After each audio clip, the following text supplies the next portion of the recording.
page turners, and welcome back to the channel. I'm Matthew, the man with a hat, who reads. And it's a new year. Happy New Year, everybody. But today we have to finish off the old year yet. So this is my December 2022 wrap-up. I read 13 books in December. To sum it up perfectly, I'm just going to start out with that. Bringing my year-end total to 138 books, which did not reach my 145 book goal, so I am a failure. But all that aside, 138 is still a reasonable goal, and it's achievement, and I'm happy with it. And I read a bunch of books this month again, as I always tend to do, and let's just start it off with it right away with some that were library books or ebooks. We'll just throw that over here. Here we go. Kevin Wilson's Now Is Not the Time to Panic was his follow-up to his previous novel, Nothing to See Here.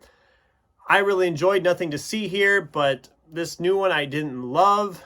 I thought it was okay. It seemed a little too bizarre, a little too out there, and that's saying something for me because usually I can handle that kind of stuff just fine. It's entertaining, but it's pretty weird, pretty bizarre. Neal Shusterman's Game Changer was a young adult novel about a young man who is playing football. He gets hit and he automatically is just instantly transported into an alternate dimension where things are, it gets kind of like the multiverse type deal. There's all these different versions of himself and he's kind of taking the place. A great concept. I enjoyed it for the most part, but it did kind of veer into territory I didn't think it needed to veer into, where it was trying to be inclusive to everyone, and I'm all for being inclusive and everything, but when it feels like you're doing it just for that reason, it just doesn't work for me. Then there was Bullet Train by Kotaro Isaka. I've been looking forward to reading this after I'd seen the movie, and finally the ebook became available, so I took it on and read that quick too. I did like the book a lot. However, I kind of liked the movie's ending better. I thought the movie's ending was a lot more action, a lot more bombastic. So if you've read the book and haven't seen the movie, check out the movie because I thought the movie was just amazing. It was hilarious. The action was good. I thought it did the action better. Maybe that's just me. I don't know. And then Spencer Quinn's It's a Wonderful Wolf. I've talked about the Chet and Bernie mystery series before. Dog and his owner, they're detectives, private investigators, whatever you want to call them.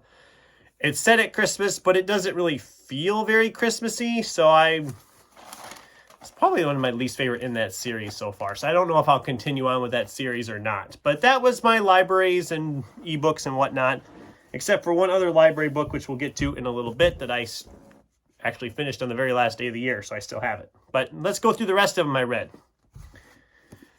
Steve Alten's The Lock. This is the first in another series after his Meg series. My thoughts are similar on this as they were on the Meg. It feels like they are kind of repetitive. They're not bad books. They're entertaining. They're thick, but they usually fly by pretty quickly. But The Lock had a lot of the same things that had been in the Meg, where, oh, there's a monster on the loose. Nobody believes them. And all this and that. And people die. And we have a lot of points of views where we go to these random people like, oh, well, this person might be important. No, we're going to kill them in 3 pages. And it's just, there's a lot of that. They're entertaining. They're thrilling. But they're not something I look at as a normal basis type thing. Madeline Miller's The Song of Achilles. I finally got this one read, and it was okay. I liked Circe better. I read Circe first, even though that was her second novel. I liked that one better. This one kind of does the whole retelling of Achilles' story, but if you know the story of Achilles at all, you kind of know how this is going to play out anyway. It's fine. It's historical mythology type thing. It's well written, but it's not one I love, that I don't think I'll visit again. Andrew Schaefer's Secret Santa. Now this I liked. This book, our character has just been hired into this very hoity-toity publishing company, and she's going to try to bring them more into the mainstream because They have been struggling to make any kind of profit for years, and she figures the best way to do this is to bring in this big horror superstar to help bring back their brand. This is set in the 80s, so of course they're talking a lot about Stephen King, Anne Rice, Peter Straub, all these big 80s horror icons, and wanting to find the next one of those.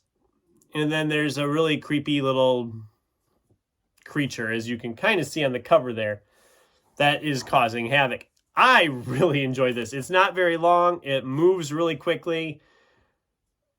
The Christmas angle of it is fun. It's a horror story set at Christmas. You don't get a lot of those. So if you're looking for something along them lines next year at Christmas, and you want something like spooky and creepy and funny for the holiday season, Secret Santa is the one for you.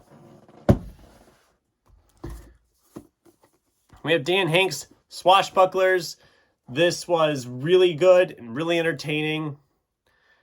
I mean, it's more modern day, but you still have that 80s nostalgia. You have the 8-bit type video game stuff going on. It's essentially a cross of like Scooby-Doo in a way, because there's a weird, creepy ghost-like thing trying to take over, and these people fought him back when they were kids, and he's come back now, so it has like aspects of it has aspects of Scooby-Doo.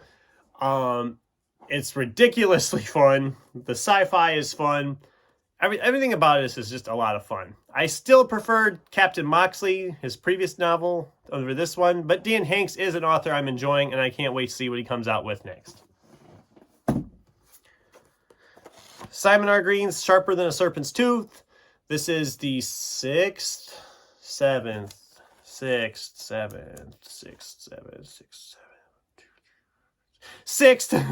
book in the Nightside series. It felt like this was going to be kind of a wrap-up of the series, but there are more books in the series, and it kind of wraps up a lot of plot threads that have been dangling from the first few books. So I was excited for this. I felt like the climax was a little rushed, but I did really enjoy this, and I'm still enjoying my time in the Nightside. Then we had a reread of Seth Grahame-Smith's Unholy Night. This was just as fun as I remember it being, where it's a retelling of the Nativity story, essentially, but the wise men are actually these murderous thieves. And it's bloody, it's brutal, it's entertaining. If you know your Bible story at all of the Nativity, you'll have a lot of fun with this. It is really well done. Kate Pentecost's Elysium Girls.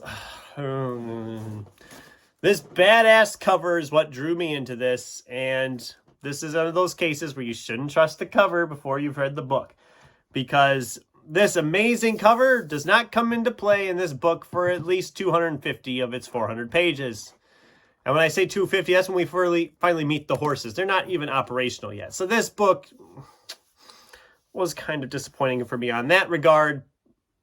But then again, it doesn't really know what kind of book it is. Is it sci-fi fantasy? Is it Western? Is it steampunk? It's kind of trying to do all of these different things, and it doesn't achieve any of those things, in my opinion. This is just me. This is clearly not meant for me. This is more young adult type stuff. And it has chunks that are well written. I thought it was written well, but I just didn't care enough. I just really didn't care enough. That's just me. If you like this book, good for you.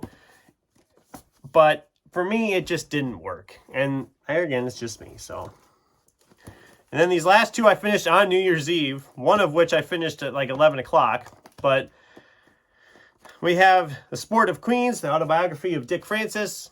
Like I said, he's a very famed mystery writer, writing mysteries around the horse racing world. And he started in that world. This was very interesting if you're looking for information in like horse racing and such. And then this I got from the library a couple days away from the end of the year and read it quick and got it in. This is Matthew Hwick's We Are the Light. I'm going to be doing a review of this one because I really, really liked this novel. This is a contemporary set novel. I don't want to go into too many details because I want to save that for the review. But this one, I finished, like I said, practically in the last hour of the year, and of the month, and it actually was my favorite book of the month. So there you are. We Are the Light from Matthew Quick. I will have a review coming very, very soon. It did get 4 stars from me, though. It wasn't a 5-star book, so you won't be seeing it on my best of the year list, which should be coming later this week if that's what you're looking for. I'll be counting down my top 10 favorite reads of 2022, but we'll get to that when we get to that. So that was my December wrap-up. What did you guys read in December? What was your favorite book from December? I'd love to get conversations going in the comments down below. Thanks for watching, and until next time, keep turning pages.